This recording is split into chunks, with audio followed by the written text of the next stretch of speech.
Now we'll talk about the narrative elements of the screenplay. The first always is tone, and I have three tones I've identified here. The first is visceral and unsettling. The grotesque consequences here of scientific overreach drench this screenplay with the ick. Loss of the self and desperation lead to an unsettling obsession. The other one is societal satire, a sharp and biting critique of society's obsession with youth, beauty, perfection, sexualization, and consumer culture. That's definitely the tone. And then it also has the tone of a classic tragic drama. At its core, this is a story about a woman who wants to be loved. A deeply emotional look at a flawed human, but not in the ways that she believes that she's flawed. The emotional weight of her downfall is expected, but is tragic.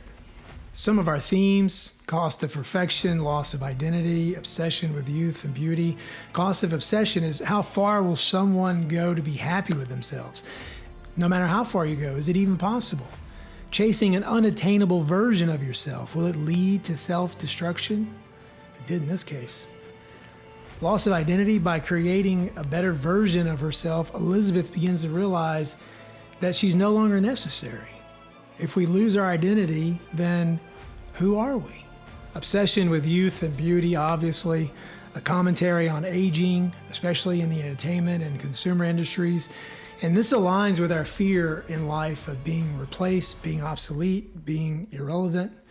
And it reflects a real world issue, especially for women where value and opportunity often diminish with age. And I believe this is a core theme that runs through all of her writing. When we look at conflict, we'll start with the internal conflict. There's an existential crisis here for Elisabeth. She's trying to preserve herself, but by doing so, she's making herself obsolete.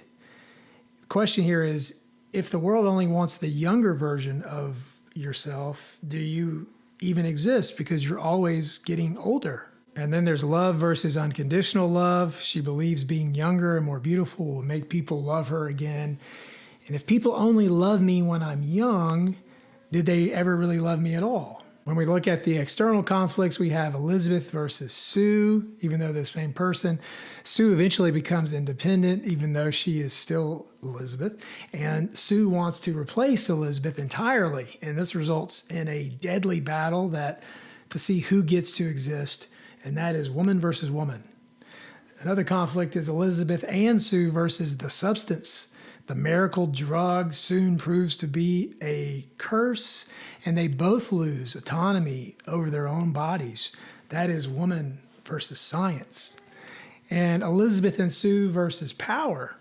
Everyone reinforces this toxic and abusive system. They become desperate and paranoid. Those who adore them now turn to betray them. So this is woman versus society. And another conflict, I try to do three, but there are four really good ones. Elisabeth and Sue versus time. No matter what they do, they cannot outrun time, both in the sense of the 7-day rotation that they try to manipulate and also aging as a whole. You can't outrun it. And the substance is like a fake cheat code at one point, but we all know cheat codes don't work. Woman versus fate. Let's look at the structure, and in this case, the screenplay fits nicely into the classic 5-act structure. Act 1, the setup, you have this aging, iconic celebrity struggling with irrelevance.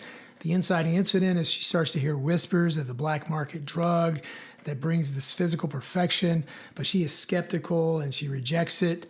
The Act 1 turning point, she is humiliated and decides to take the drug, resulting in an intoxicating transformation.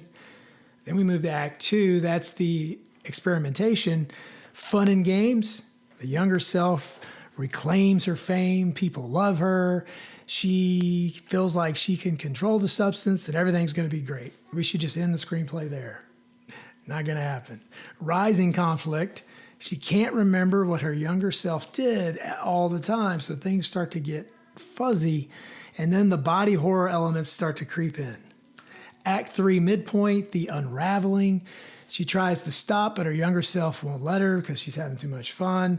The younger self is resistant to her control, and the horror intensifies with these grotesque deformations. Then to the escalation, the real identity is starting to fade away. People only want the younger version of Elisabeth, which is Sue, and she begins to completely replace her. Act 4 is losing the battle. All is lost. The younger self is fully autonomous now.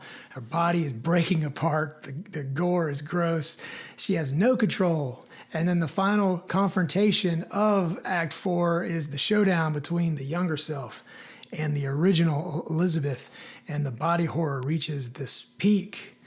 Act 5 is the resolution. There's a very dark ending here where the younger self replaces her, and no one remembers that the original self existed, but it is a tragic victory because she rallies and destroys the younger self, permanently disfigured, and the industry discards her again, and then all goes downhill until she ends up a smudge of tissue on the Hollywood star. And that is The Substance by Coralie Forjat. And what makes this screenplay so unique is that it pushes the boundaries of this psychological body horror, especially in the mainstream setting. I mean, this is a horror movie. No ifs, ands, or buts about it. But it is being viewed by people who don't consume horror because it is nominated for Best Picture, Best Director, Best Screenplay, which we love. She also is persistent and consistent with her themes and her tone throughout. That is what makes this screenplay so beautiful. And how she links the beginning to the ending with this one long scene. I really love that. And her use of bold and oversized fonts and black highlights and descriptions without action verbs makes this writing unique. It leaves a thumbprint so that the next time I read a screenplay, I will know for sure if she wrote it. And I think that as a writer, you can't ask for anything better than that.